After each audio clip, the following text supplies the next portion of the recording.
Sun is dirty.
did I put my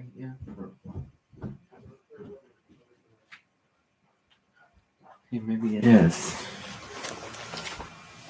Okay.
Tonight I'm going to get some homework done for my classes that I'm taking because I'm at a community college and I'm taking some classes and I'm going to get my work done through a live stream fashion.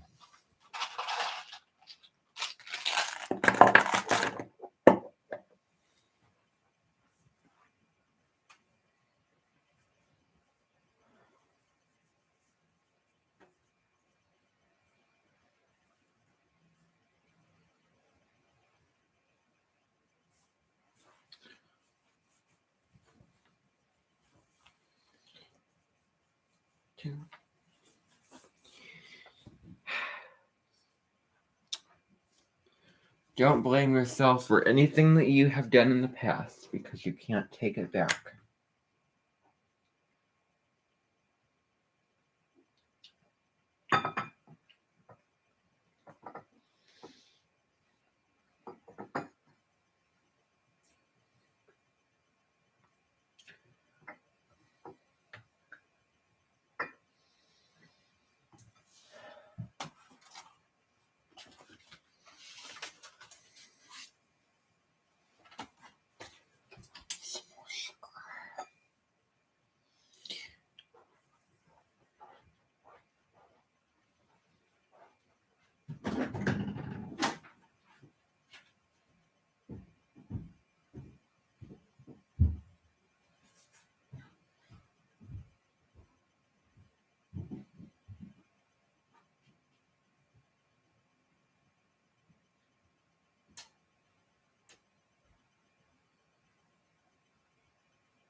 whoa.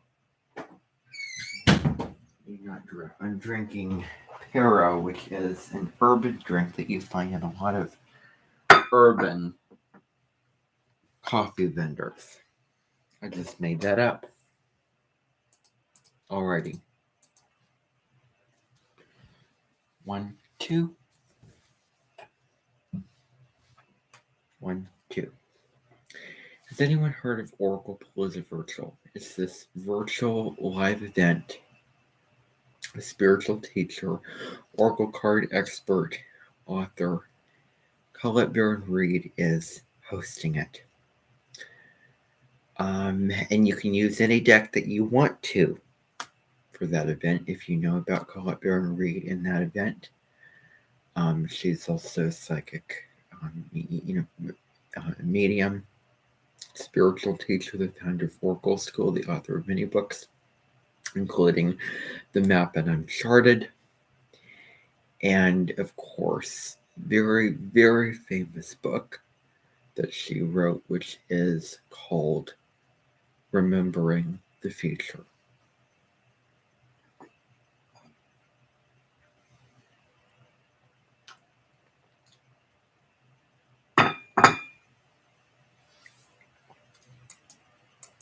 Alrighty. So, let's see what I can get done tonight. Okay.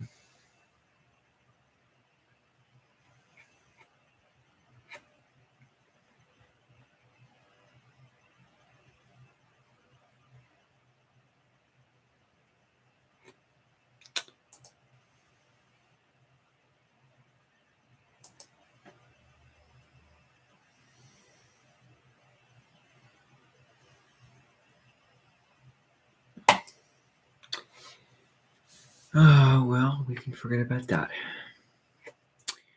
Alrighty, just moving on. Okay, let's starting in chronological order. Reset.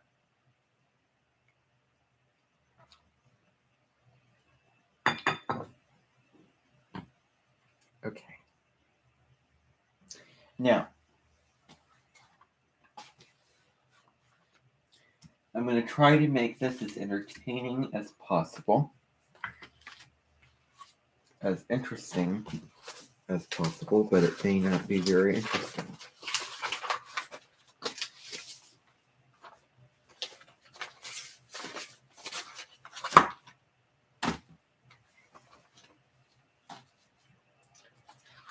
So,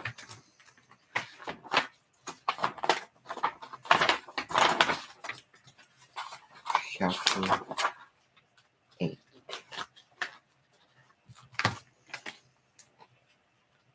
$196.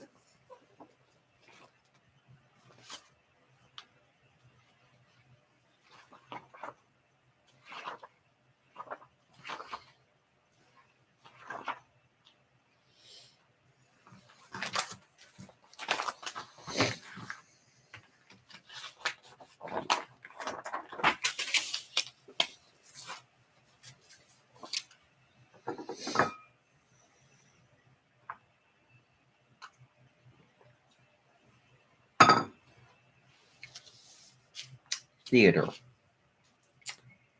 We sit in the darkened theater with many strangers.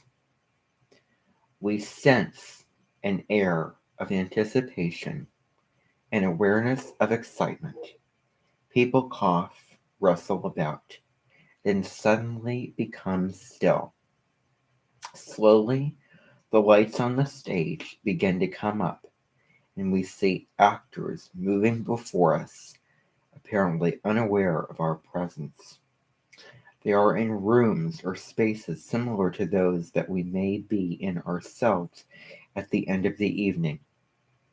Eventually, they begin speaking to one another, much the way we might ourselves, sometimes saying things so intimate that we are uneasy. They move about the stage, conducting their lives in total disregard for us. Only hinting occasionally that we might be there in the same space with them. At first, we feel that despite our being in the same building with the actors, we are in a different world. Then slowly the distance between us and the actors begins to diminish until, in a good play, our participation erases the distance. We thrill with the actors, but we also suffer with them.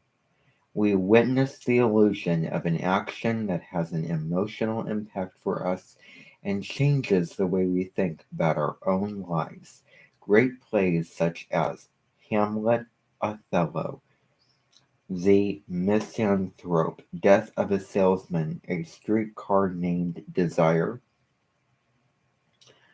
A Raisin in the Sun, Fences, and Long Day's Journey into Night can have the power to transform our awareness of ourselves and our circumstances. It is a mystery common to much art that the illusion of reality can affect the reality of our own lives. Aristotle and the Elements of Drama. Drama is a collaboration art that represents events and situations, either realistic and or symbolic, that we witness happening through the actions of actors in a play on a stage in front of a live audience. According to the greatest dramatic critic, Aristotle, the elements of drama are as follows: plot, character, diction, thought, spectacle, music.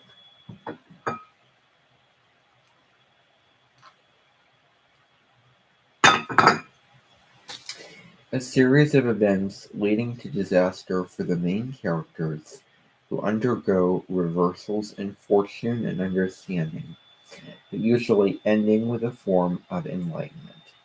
Sometimes of the characters, sometimes of the audience, and sometimes of both. That was plot. Character. The presentation of a person or persons whose actions are the reason, and the reason for them are more or less revealed to the audience. Diction. The language of the drama which should be appropriate to the action. Thought. The ideas that underlie the plot of the drama, expressed in terms of dialogue and soliloquy. Spectacle.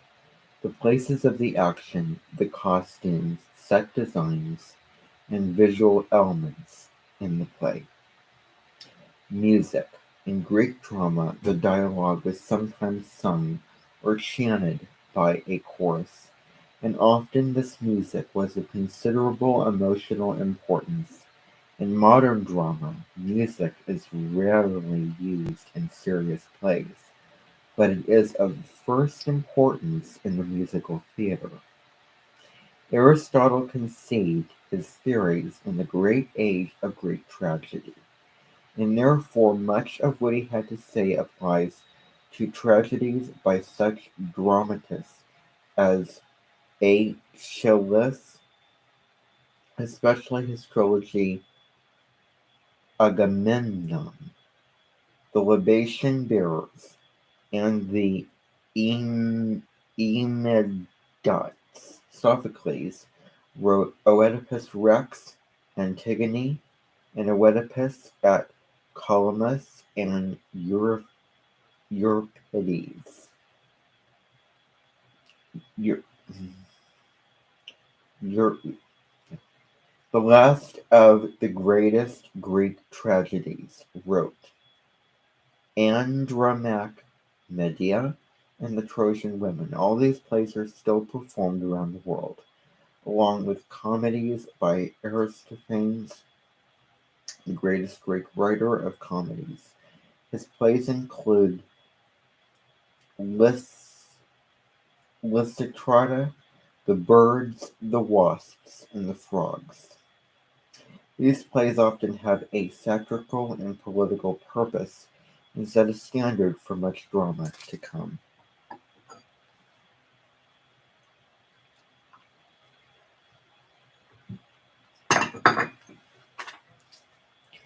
Plot involves rising action, climax, falling action, and denouement. For Aristotle, the tragic hero quests for truth. The moment of truth, the climax, is called recognition. When the fortune of the protagonist turns from good to bad, this is called the reversal. The strongest effect of tragedy occurs when recognition and reversal happen at the same time, as in Sophocles' Oedipus Rex. The protagonist, or leading character, in the most powerful tragedies, fails not only because of fate, which is a powerful force in Greek thought, but also because of a flaw in Greek hamartia, a disregard of human limitations. The protagonist in the best tragedies, ironically, brings his misfortune upon himself. In Oedipus Rex, for example, the impetuous behavior of Oedipus works well for him until he decides to leave home. Then his rash actions bring on disaster.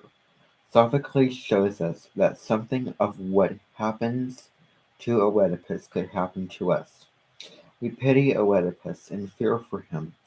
Tragedy, Aristotle tells us, arouses pity and fear, and by doing so produces in us a catharsis, a purging of those feelings, um, wiping out some of the horror.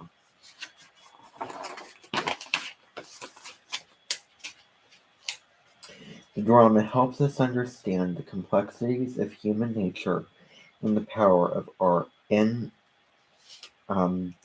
inescapable destinies.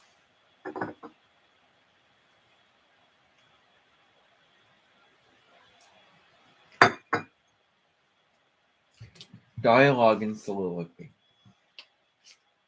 The primary dramatic interchanges are achieved by dialogue, the exchange of conversation among the characters. In older plays, the individual speech of a character might be relatively long, and then it is answered by another character in the same way. In more modern plays, the dialogue is often extremely short. Sometimes a few minutes of dialogue will contain a succession of speeches only 5 or 6 words in length. The following is an example of a brief dialogue between Algernon and his manservant Lane from Oscar Wilde's The Importance of Being Earnest. Algernon. Glass of sherry, Lane. Lane. Yes, sir. Algernon. Tomorrow, Lane. I'm going Bunbarding. Lane. Yes, sir. Algernon. I shall probably not be back till Monday. You can put up my dress clothes, my smoking jacket, and all the Bunbury suits. Lane. Yes, sir. Handing Sherry. Algernon. I hope tomorrow will be a fine day, Lane. Lane. It never is, Sir Algernon. Lane, you're a perfect pessimist. Lane, I do my best to give satisfaction, sir.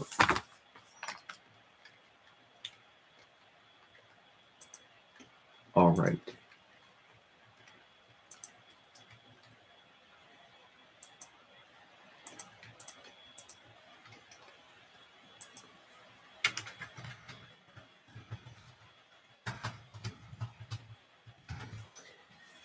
Oh, I'm going to give myself permission to take care of what I need to.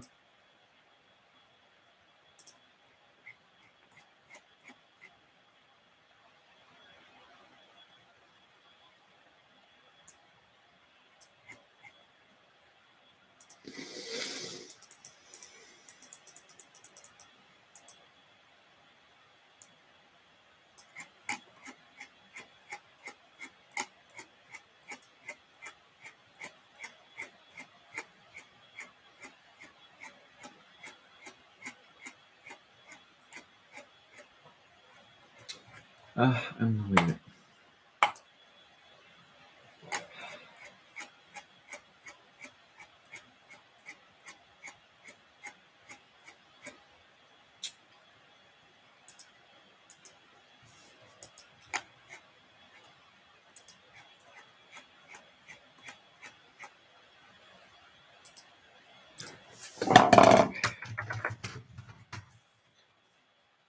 Yeah, I know. I mean, there is nothing.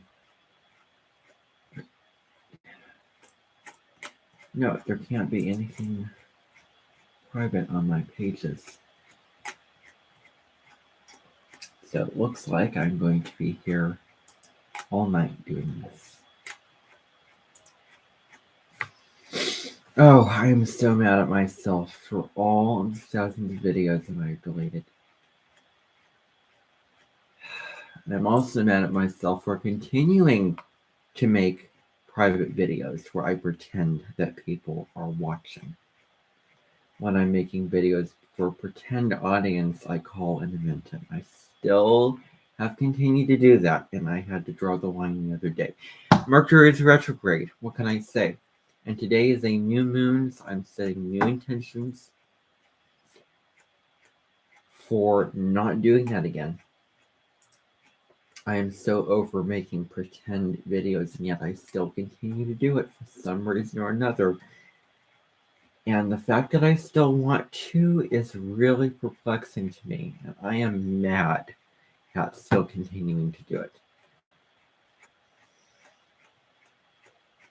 But the farther along I go from not doing it, then the better off I will be.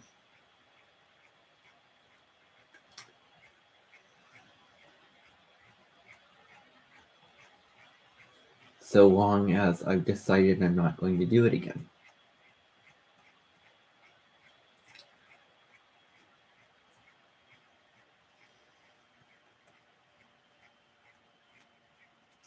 It's like, why do you continue to do things that you had a soul agreement with, but your soul is saying, guess what? I've moved on from that. I'm done. Move on to something else already. But you still sometimes go back. When you've already graduated high school, you go back to high school. Why? I don't know. Why do I go back to something that I say, nope, I'm not going to do this, but for some reason I always sneak back in, and I am sick and tired of it.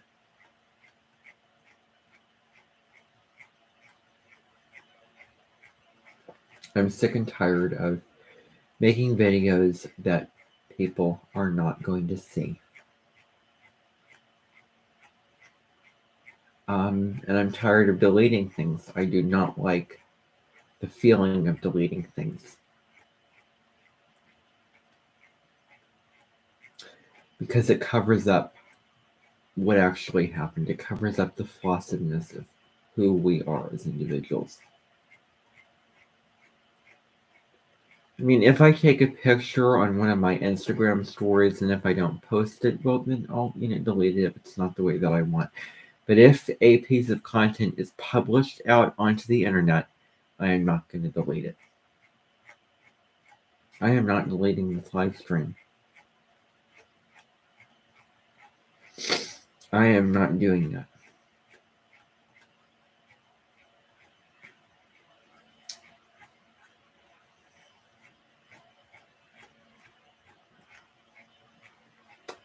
But you really cannot take back anything that you've done. I'm really, really sick and tired of saying things that I'm going to do differently, but instead I don't do things differently. I do things the same way that I have been doing them. And I make these astrology videos, and then I let it pass me by. Because I'm busy.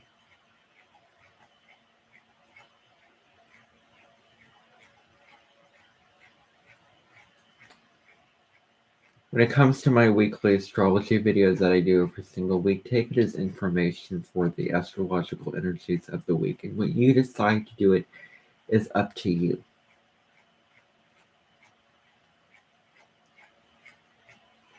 You can apply the information or not. I just think you don't need to rid yourself with mental guilt that, oh, I'm not doing enough. Oh, I'm not meditating here. Why do we say that we're going to do things and we don't do them? Well, maybe we should, instead of fighting the flow of human nature, ride the flow of human nature. The North Node's going to move into Pisces in 2025, and 2025 is a 9-year of, review, and endings, culminations, reflections, selflessness. And so there's so much happening in 2025, astrologically. Now, what I'm doing right now is I am trying to remove the blocks that are keeping me from focusing on this work that I need to do, because if I'm not going to continue to deny the things I need to do and lie to myself about it. So I'm not going to continue to do that. So when it comes to, I'm just deleting the private posts that I made on my Facebook page. That's what I'm doing right now. So when it comes to 2025, I'm very curious as to what Teal Swan, if you follow her channel, I do feature her on my list of spirituality channels. I really like her videos. They're very, very well done, and she is very, very intelligent and insightful. And I wonder what her take on 2025 is. When I look at the number 2025, I just think the world may go into a sort of chaos that needs Superman or somebody else to help people. 2025 jumps out at me as a year where something bad and disastrous might happen in the world. And I am going to be finely tuned to any piece of news that will validate that in that year.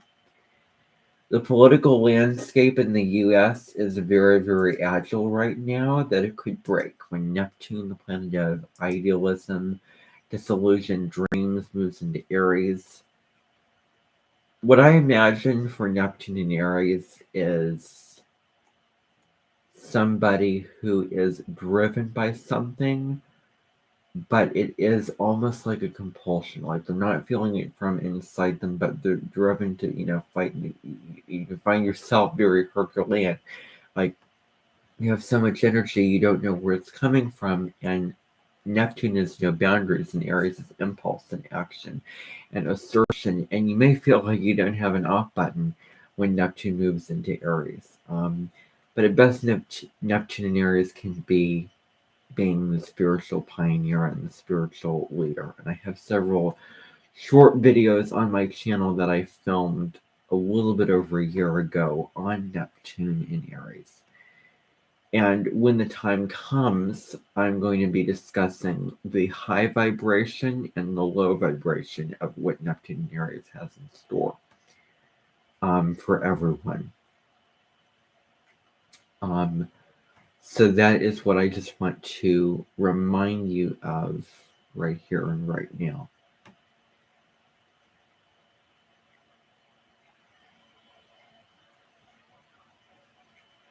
So I'm just finding the private posts that I want gone.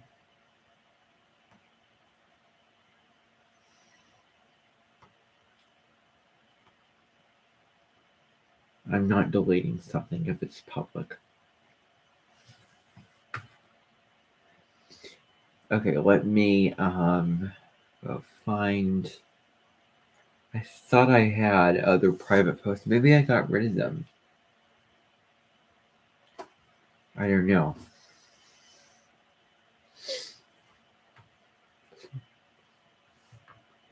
Maybe I got rid of the private posts. I'm just gonna see if I did or not.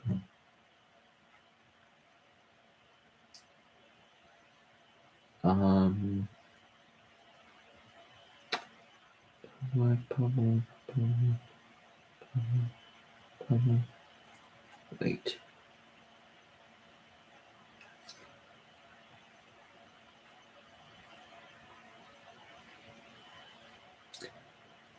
And I really would encourage you to follow my community tab and my community posts. A year ago today, I didn't have access to it, and why, I can't even begin to tell you. For the longest time, YouTube had a restriction on community posts. If you had 500 subscribers or 1K subscribers, and those were the conditions that you would have to meet to be able to have the community tab. And now it's becoming available for so many more channels, and I'm so glad. And the whole reason I started a Facebook page is because I didn't have the community tab. And I was so mad and angry that this simple feature, and I didn't have it. It's weird to post, about what's going on in your YouTube channel on Facebook. So I was really, really mad, and to the point of desperately wanting it, where I lost sleep one night because of it. I was mad, and I was envious and jealous of the people who did have this very, very simple feature, which, I mean, I was jealous over a feature that just involves typing some words up, putting images in, recommending videos, but, posts. Like, I was so passionate about that, and I desperately wanted that. Crazy, crazy, crazy, crazy. Okay. Please don't say, "Aw, snap." Delete.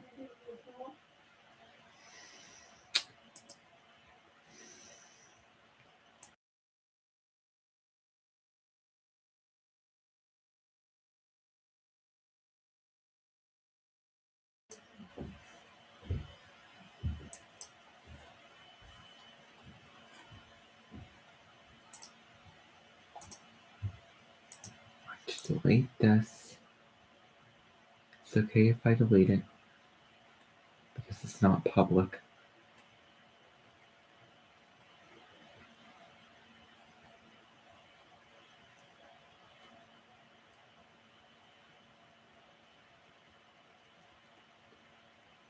Okay.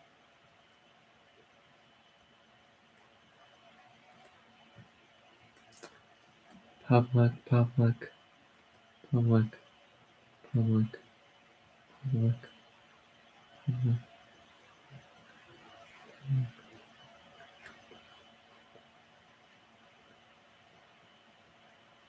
Public. Oh, private, private, private, private. Don't want that. Don't want to see private posts on my page.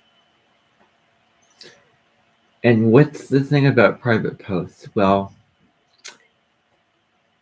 I probably wouldn't have a problem with it if I didn't compulsively delete many, many videos last August.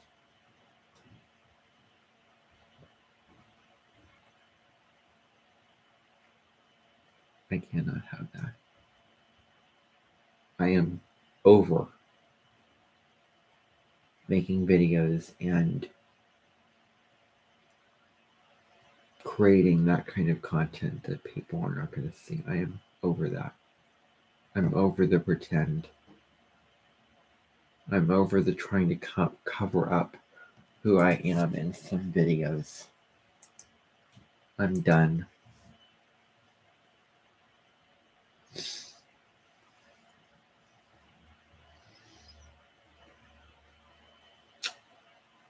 Okay. Oh, well, don't want that. Don't want that. Don't want that. I did not want that. Oh, wow, I could have shared that. Inhibiting and restricting myself through this private content just don't understand why I have these posts. I don't get it.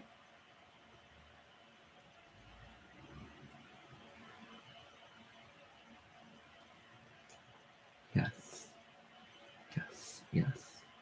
Yes. Yes. Yes.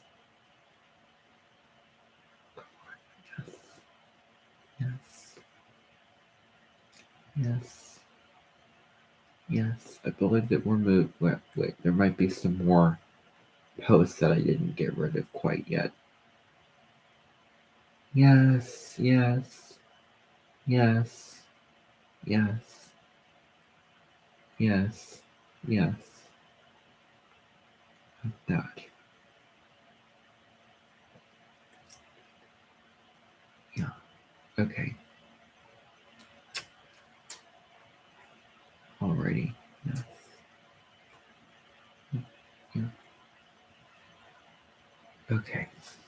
Still some more. I just have to look through to see if there's any more stragglers. Hopefully not. Hopefully I got rid of them.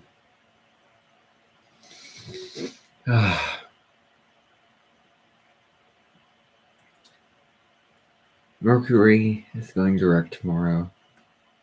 It's a new moon. I am done with the past. And I'm done living in the past. You can visit the past, but you can't live in it.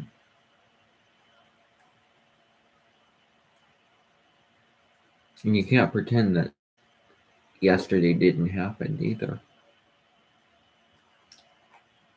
Okay. Good, good, good, good, good, good, good, good, good, good, good, good, good, good. Very, very good. Alrighty.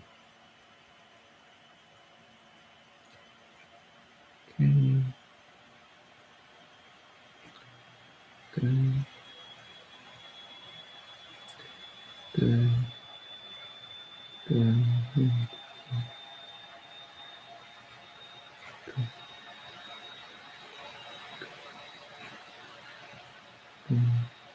good, good, good, good, good, good, good, good. Oh, whoa, whoa, whoa. Ugh. I want this thing out of here. I don't want to see it. I don't want to see anything that has a lock on it. That's private. I don't want to see that. I want to see it. I want it gone. All of it. Gone, gone, gone.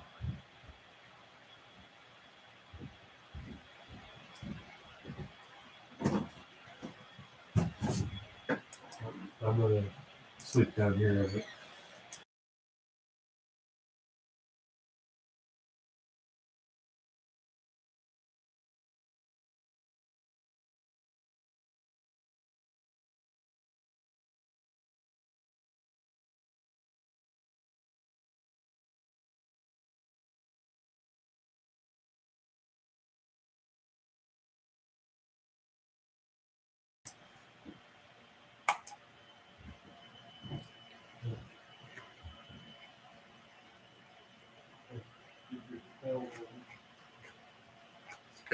What?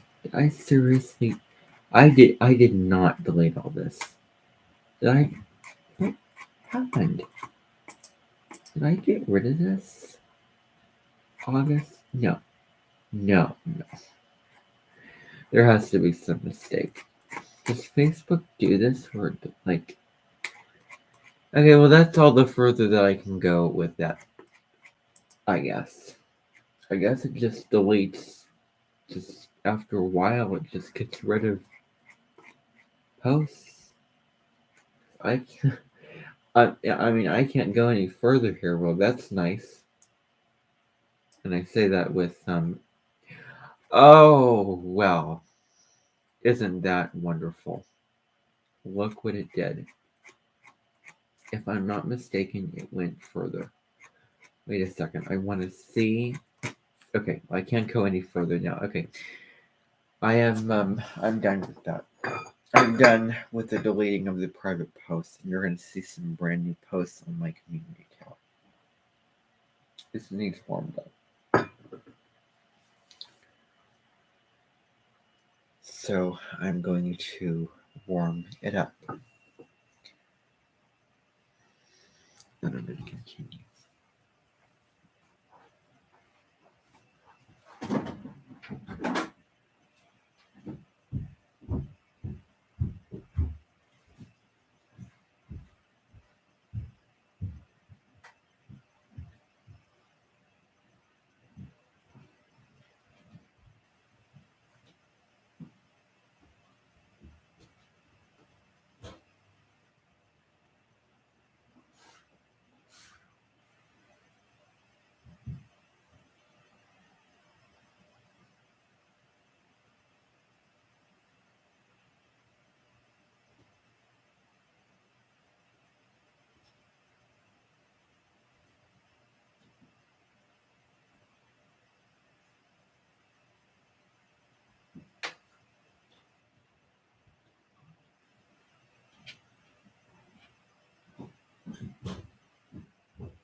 You could just work in one of it.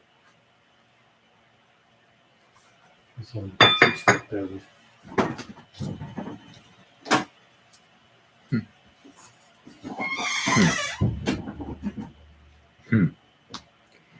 Lane. Yes, sir. Handing Sherry. Algernon. I hope tomorrow will be a fine day, Lane. Lane. It never is, sir. Algernon. Lane. You're a perfect pessimist. Lane. I do my best to get satisfaction, sir. In this passage, Algernon plans to visit an imaginary friend, Burnbury. Oh, let me think. Edward Burns, Grampy Griner, Bimby Tenson, and you have Labimby Gross, Labimby Grunier, Labimby Bellbuck, Labimby. Okay, first of all, you're probably thinking to yourself, what am I talking about? Well, in order for you to understand the lexicon and the jargon, what I'm getting at, when I was younger, when I was little, had this pretend thing called an Amenton, Amenten. And female Amenton leaders would be Labimbis, and male Amenton leaders would be Lopez's. This whole system. All right. In this passage, yes. Burnbury. An invention designed to help him avoid dinners and meetings that he cannot stand.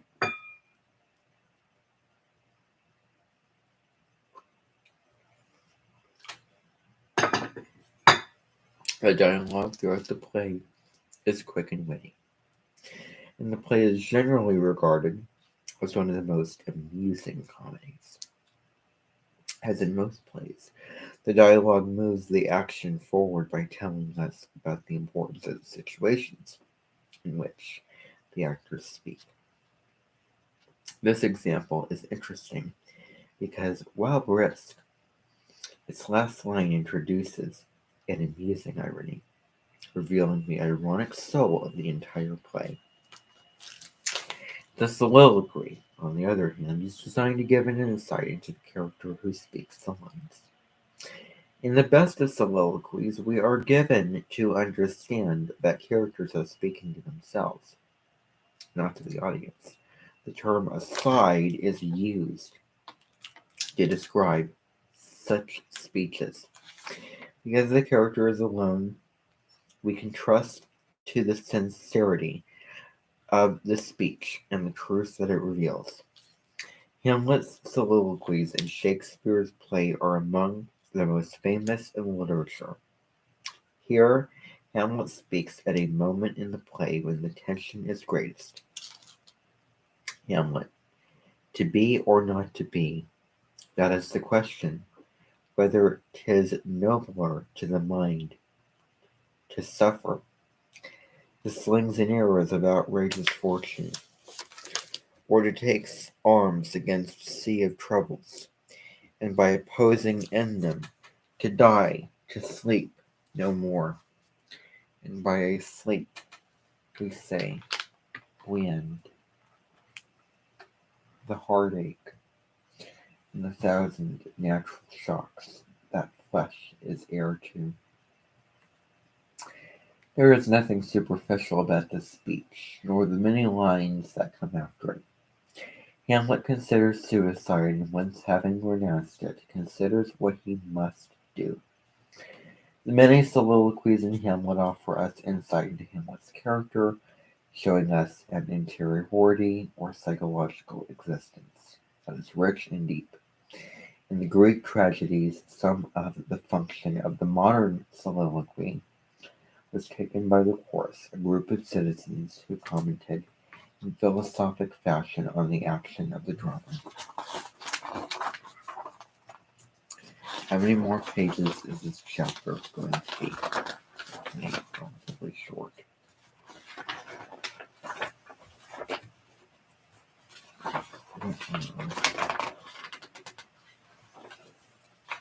This is along one.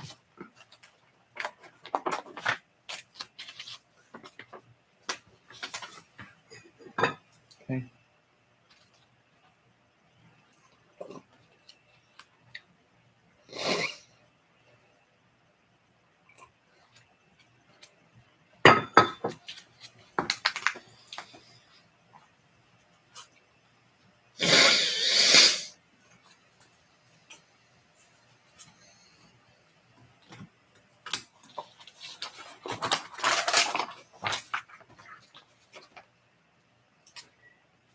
Archetypal patterns.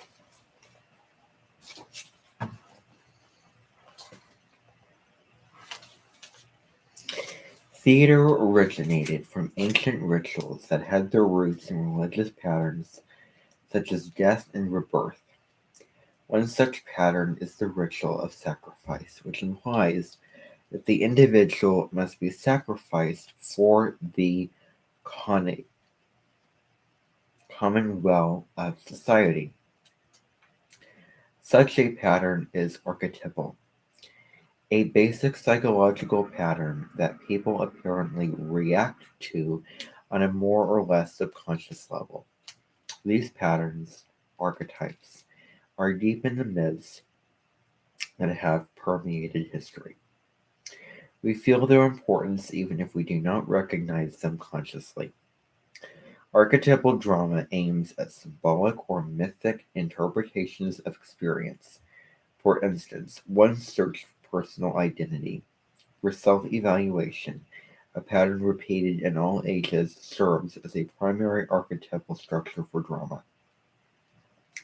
This archetype is the driving force in Sophocles' Oedipus Rex, Shakespeare's Hamlet, August Williams' The Piano Lesson, Arthur Miller's Death of a Salesman, and many more plays, notably. But by no means exclusively in tragedies, as we shall see, comedy also often uses this archetype. This archetype is powerful because we'll context to watch other people discover their identities. We may find that we are not the people we want others to think that we are. The power of the archetype derives in part from our recognition of a pattern that has been repeated by the human race throughout history. The psychologist Carl Jung, whose work spurred critical awareness of archetypal patterns in all the arts, believed that the greatest power of the archetype lies in its capacity to reveal through art the imprinting of human experience. Maud Botkin, a critic who developed Jung's views, explains the archetype this way. Skip. The quest narrative, see Chapter 7, is an example of an archetypal structure, one that recurs in drama frequently. For instance, Hamlet is seeking the truth about his father's death, Aristotle's recognition, but in doing so he is also trying to discover his own identity as it relates to his mother, Sophocles. Oedipus is the story of a man who unknowingly kills his father, marries his mother, and suffers a plague on his lands. He discovers the truth, recognition again, and doom follows Aristotle's reversal. He blinds himself and is ostracized. Freud thought the play so archetypal that he saw in it a profound human psychological pattern, which he called the Oedipus complex, the desire of a child to get rid of the same-sex parent and to have a sexual union with the parent of the opposite sex.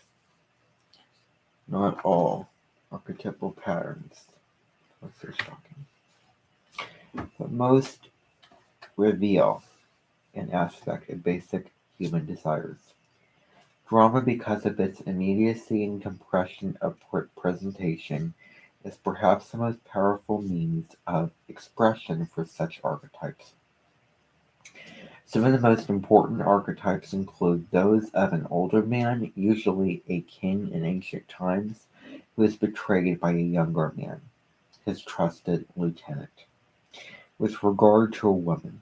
This is the theme of Lady Gregory's Grania, The Loss of Innocence, a variation on the Garden of Eden theme, and another favorite, as in August Strindberg's Ms. Julie and Henrik Ibsen's Ghosts and the Wild Duck. Tom Stoppard's Arcadia combines two archetypes, loss of innocence and the quest for knowledge. However, no archetype seems to rival the quest for self-identity. That quest is so common that it is even parodied, as in Wilde's The Importance of Being Honest. The four seasons set temporal dimensions for the development of archetypes because the seasons are intertwined with patterns of growth and decay. The origins of drama, which are obscure beyond recall, may have been linked with rituals associated with the planting of seed, the reaping of crops, and the entire complex issues of fertility and death. In Anatomy of Criticism, Northrop Frye associates comedy with spring, romance with summer, tragedy with autumn, and irony and satire with winter. His association suggests that some archetypal drama may be rooted in connections between human destiny and the rhythms of nature. Such origins may account for part of the power that archetypal drama has for our imaginations, for the influences derived from such origins as pervasive in all of us. These influences may also help explain why tragedy usually involves the death of a hero. Although sometimes, as in the case of Oedipus, death is withheld, and why comedy frequently ends with one or more marriages, as in Shakespeare's As You Like It, Much Ado About Nothing, and A Midsummer's Night Dream, with their suggestions of fertility.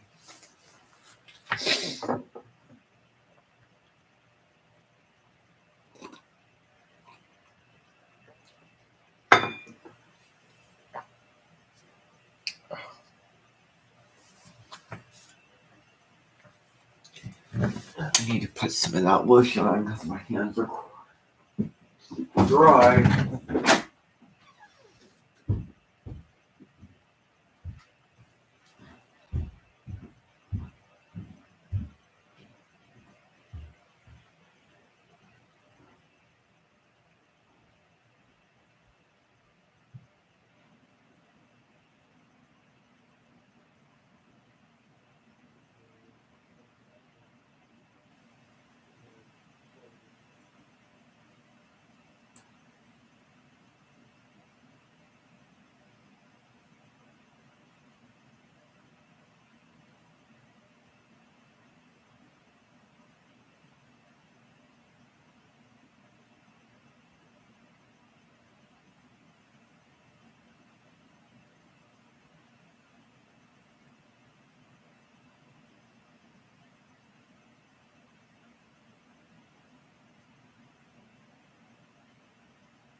Maybe not. I'm not hearing it anymore.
Alrighty.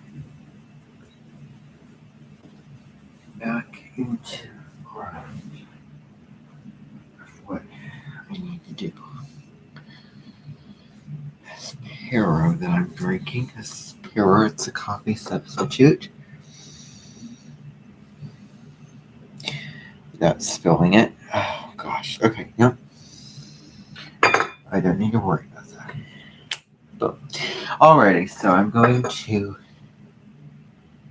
I know what to do now. What time is it? I'm gonna leave all my stuff here. And then I'm gonna come back to all of this tomorrow. But everything is gonna stay here, right there. It's not gonna move.